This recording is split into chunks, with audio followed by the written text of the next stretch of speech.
नंदुरबार मधील चित्र आहे।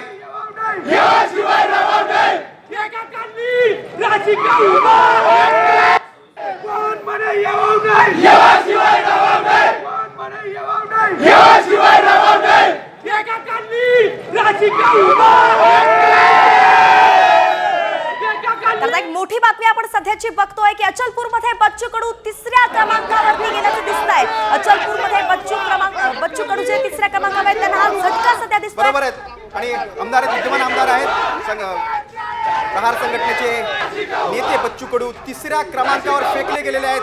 या प्रहारसाठी खूप मोठा धक्का आहे।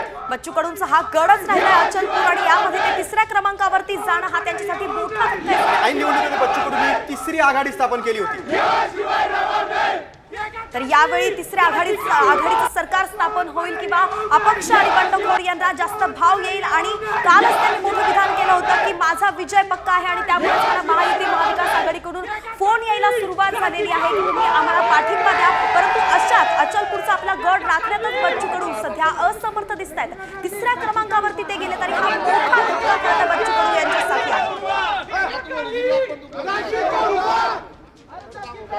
महाराष्ट्राचे सत्ताधारी आज ठरणार आहेत। संपूर्ण महाराष्ट्राचं लक्ष आता या आकड्यांकडे आहे। विधानसभेच्या निवडणुकीमध्ये कोणाची सत्ता येणार, कलांमध्ये सगळं स्पष्ट झालेलं आहे की महायुतीनं 200 पेक्षा जास्त जागांवर आघाडी घेतली आहे। आपण तुमच्या स्क्रीनवर तुम्ही दृश्य बघताय, ही नंदुरबार जिल्ह्यातील दृश्य आहे। महायुतीच्या कार्यकर्त्यांनी आतापासूनच जल्लोष करायला सुरुवात केली आहे। दोन दृश्य खरं तर ही या टीव्ही स्क्रीनवर